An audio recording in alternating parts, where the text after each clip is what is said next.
जय श्री कृष्ण। श्रीमद् भगवद गीता अध्याय 17 श्रद्धा के विभाग आगे सुनते हैं। लेकिन हे भरत श्रेष्ठ, जो यज्ञ किसी भौतिक लाभ के लिए या गर्भवश किया जाता है उसे तुम राजसी जानो। तात्पर्य, कभी कभी स्वर्ग लोक पहुंचने या किसी भौतिक लाभ के लिए यज्ञ तथा अनुष्ठान किए जाते हैं। ऐसे यज्ञ या अनुष्ठान राजसी माने जाते हैं। लेकिन हे भरत श्रेष्ठ, जो यज्ञ किसी भौतिक लाभ के लिए या गर्भवश किया जाता है उसे तुम राजसी जानो। तात्पर्य, कभी कभी स्वर्ग लोक पहुंचने या किसी भौतिक लाभ के लिए यज्ञ तथा अनुष्ठान किए जाते हैं। ऐसे यज्ञ या अनुष्ठान राजसी माने जाते हैं। जो यज्ञ शास्त्र के निर्देशों की अवहेलना करके, प्रसाद वितरण किए बिना, वैदिक मंत्रों का उच्चारण किए बिना, पुरोहितों को दक्षिणा दिए बिना तथा श्रद्धा के बिना संपन्न किया जाता है वह तामसी माना जाता है। तात्पर्य, तमोगुण में श्रद्धा वास्तव में अश्रद्धा है। कभी कभी लोग किसी देवता की पूजा धन अर्जित करने के लिए करते हैं और फिर वे इस धन को शास्त्र के निर्देशों की अवहेलना करके मनोरंजन पर व्यय करते हैं। ऐसे धार्मिक अनुष्ठानों को सात्विक नहीं माना जाता।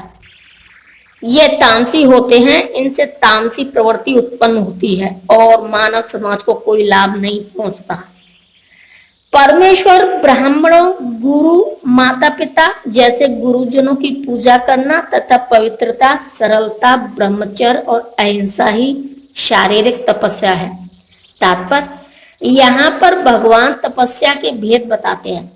सर्वप्रथम वे शारीरिक तपस्या का वर्णन करते हैं। मनुष्य को चाहिए कि वह ईश्वर या देवों, योग्य ब्राह्मणों, गुरु तथा माता पिता जैसे गुरुजनों या वैदिक ज्ञान में पारंगत व्यक्ति को प्रणाम करें तथा प्रणाम करना सीखें। इन सबका समुचित आदर करना चाहिए। उसे चाहिए कि आंतरिक तथा बाह्य रूप से अपने को शुद्ध करने का अभ्यास करे और आचरण में सरल बनाना सीखे। वह कोई ऐसा कार्य न करे जो शास्त्र सम्मत न हो।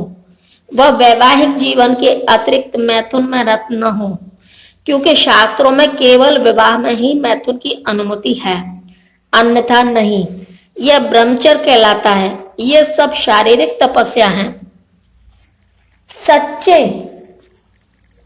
बहाने वाले, हितकर तथा अन्यों को क्षुब्ध न करने वाले वाक्य बोलना और वैदिक साहित्य का नियमित पारायण करना, यही वाणी की तपस्या है। तात्पर्य, मनुष्य को ऐसा नहीं बोलना चाहिए कि दूसरों के मन क्षुब्ध हो जाएं। निसंदेह जब शिक्षक बोले तो वह अपने विद्यार्थियों को उपदेश देने के लिए सत्य बोल सकता है, लेकिन उसी शिक्षक को चाहिए कि यदि वह उनसे बोले जो उसके विद्यार्थी नहीं है तो उनके मन को क्षुब्ध करने वाला सत्य न बोले। यही वाणी की तपस्या है। इसके अतिरिक्त प्रलाप यानी कि व्यर्थ की वार्तालाप नहीं करना चाहिए। आध्यात्मिक क्षेत्रों में बोलने की विधि यह है कि जो भी कहा जाए वह शास्त्र सम्मत हो। उसे तुरंत ही अपने कथन की पुष्टि के लिए शास्त्रों का प्रमाण देना चाहिए। इसके साथ साथ वह बात सुनने में अति प्रिय लगनी चाहिए। ऐसी विवेचना से मनुष्य को सर्वोच्च लाभ और मानव समाज का उत्थान हो सकता है। वैदिक साहित्य का विपुल भंडार है और इसका अध्ययन किया जाना चाहिए। यही वाणी की तपस्या कही जाती है तथा संतोष, सरलता, गंभीरता, आत्मसंयम एवं जीवन की शुद्धि, ये मन की तपस्या है। तात्पर्य, मन को संयमित बनाने का अर्थ है उसे इंद्रिय तृप्ति से विलग करना। उसे इस तरह प्रशिक्षित किया जाना चाहिए जिससे वह सदैव परोपकार के विषय में सोचे। मन के लिए सर्वोत्तम प्रशिक्षण विचारों की श्रेष्ठता है। मनुष्य को कृष्ण भावनामृत से विचलित नहीं होना चाहिए और इंद्रिय भोग से सदैव बचना चाहिए। अपने स्वभाव को शुद्ध बनाना कृष्ण भावना भावित होना है। इंद्रिय भोग के विचारों से मन को अलग रख करके ही मन की तुष्टि प्राप्त की जा सकती है।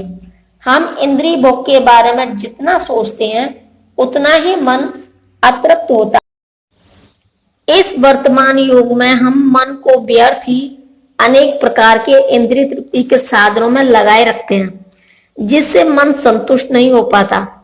अतः सर्वश्रेष्ठ विधि यही है कि मन को वैदिक साहित्य की ओर मोड़ा जाए, क्योंकि यह संतोष प्रदान करने वाली कहानियों से भरा है।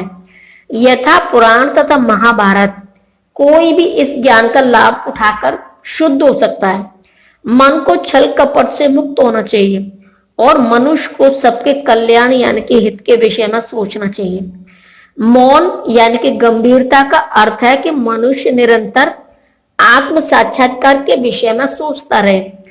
कृष्ण भावना भावित व्यक्ति पूर्ण मौन इस दृष्टि से धारण किए रहता है।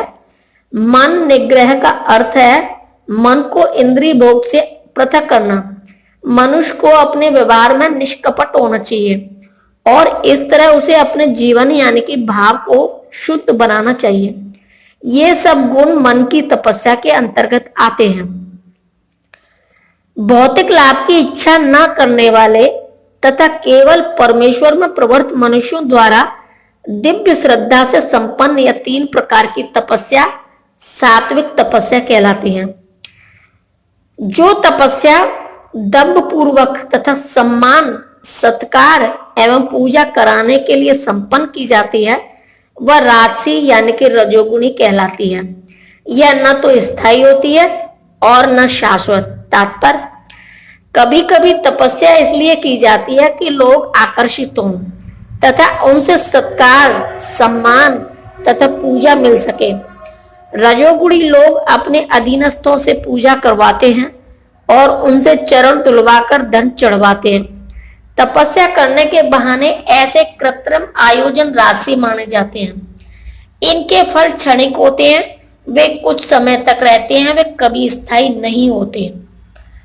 मूर्खतावश आत्म उत्पीड़न के लिए या अन्यों को विनष्ट करने या हानि पहुंचाने के लिए जो तपस्या की जाती है वह तामसी कहलाती है। तात्पर्य, मूर्खतापूर्ण तपस्या के ऐसे अनेक दृष्टांत हैं, जैसे कि हिरण्यकश्यपु जैसे असुरों ने अमर बनने तथा देवताओं का वध करने के लिए कठिन तप किए। उसने ब्रह्मा से ऐसी ही वस्तुएं मांगी थी, लेकिन अंत में वह भगवान द्वारा मारा गया। किसी असंभव वस्तु के लिए तपस्या करना निश्चय ही तामसी तपस्या है।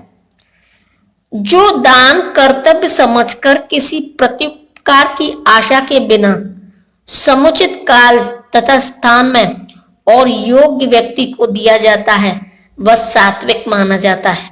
तात्पर्य, वैदिक साहित्य में ऐसे व्यक्ति को दान देने की संस्तुति है जो आध्यात्मिक कार्यों में लगा हो।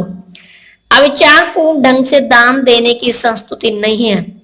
आध्यात्मिक सिद्ध को सदैव ध्यान में रखा जाता है। अतः किसी तीर्थ स्थान में सूर्य या चंद्र ग्रहण के समय मासांत में या योग्य ब्राह्मणों अथवा वैष्णव यानी कि भक्त को या मंदिर में दान देने की संस्तुति है। बदले में किसी प्रकार की प्राप्ति की अभिलाषा न रखते हुए ऐसे दान किए जाने चाहिए। कभी कभी निर्धन को दान करुणावश दिया जाता है, लेकिन यदि निर्धन दान देने योग्य यानी कि पात्र नहीं होता तो उससे आध्यात्मिक प्रगति नहीं होती। दूसरे शब्दों में वैदिक साहित्य में अविचारपूर्ण दान की संस्तुति नहीं है, किंतु जो दान प्रत्युपकार की भावना से या कर्म फल की इच्छा से या अनिच्छा पूर्वक किया जाता है, वह रजोगुणी यानी कि राजस कहलाता है। तात्पर्य, दान कभी स्वर्ग जाने के लिए दिया जाता है तो कभी अत्यंत कष्ट से तथा कभी इस पश्चाताप के साथ कि मैंने इतना व्यय इस तरह क्यों किया। कभी कभी अपने वरिष्ठ जनों के दबाव में आकर भी दान किया जाता है। ऐसे दान रजोगुण में दिए गए माने जाते हैं। ऐसे अनेक दातव्य न्यास हैं जो उन संस्थाओं को दान देते हैं जहाँ इंद्रिय भोग का बाजार गर्म रहता है। वैदिक शास्त्र में ऐसे दान की संस्तुति नहीं करते, केवल सात्विक दान की संस्तुति की गई है। जय श्री कृष्ण।